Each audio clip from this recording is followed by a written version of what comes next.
Connaissez-vous l'incroyable histoire de Yasuke, le premier samouraï noir du Japon? Yasuke. À la fin du XVIe siècle, Yasuke Kurusan, un jeune garçon de la tribu Makua au Mozambique, a été enlevé par des trafiquants et réduit en esclave.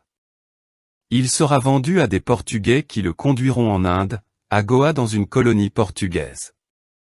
Quand il arrivera en Asie, il sera acheté par Alessandro Valignano, un jésuite italien. Le jeune Yasuke travaillera pour lui en tant que valet et garde du corps personnel. À ses côtés, il apprendra le japonais.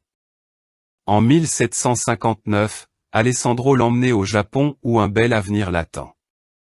D'esclave à samouraï, l'ascension d'un grand guerrier. L'un des seigneurs de guerre les plus puissants, Oda Nobunaga a entendu parler de lui, il a rapidement cherché Yasuke.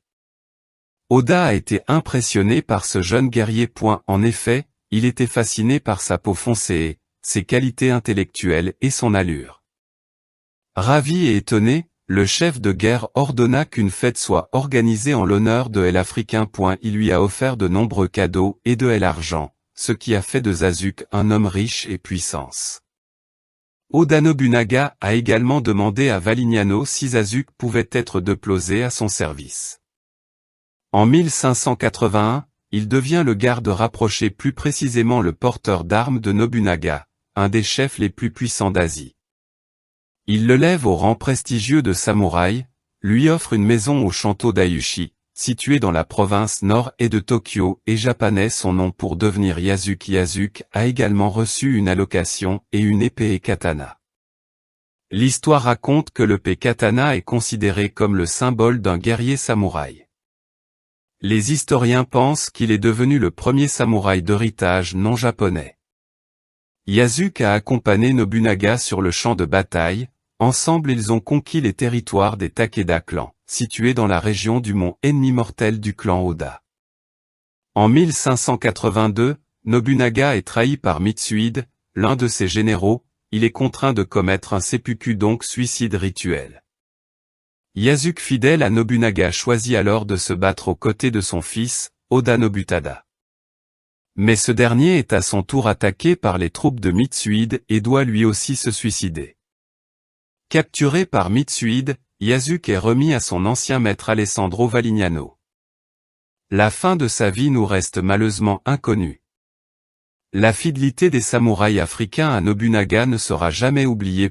Il a mis sa vie en jeu pour le chef de guerre. Le plus étrange est que cette histoire reste inconnue des Japonais. La légende samouraï africain, d'une force redoutable, a touché le cœur de nombreuses personnes.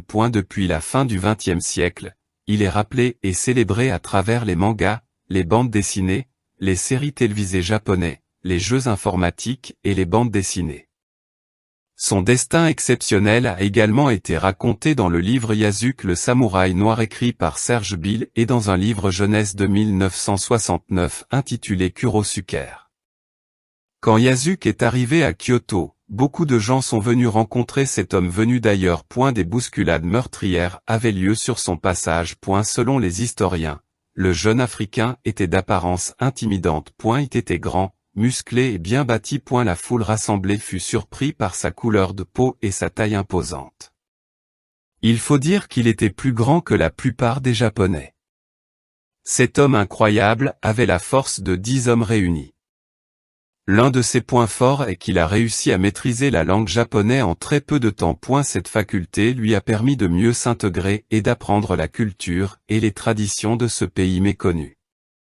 Son intelligence, sa force et sa taille imposante le faisaient traiter comme un demi-dieu. Beaucoup de gens l'adoraient. De plus, il était adoré à cause de sa peau noire.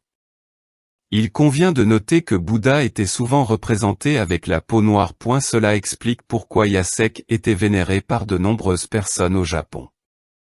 Matsudera le Tada, un samouraï, a dit de lui, il avait 6 shaku et 2 soleils, environ 6 pieds de haut. Il était noir, et sa peau était comme du charbon de bois. Sa couleur de peau lui a valu le surnom de Kuro-san, Monsieur Black. Abonnez-vous sur votre chaîne.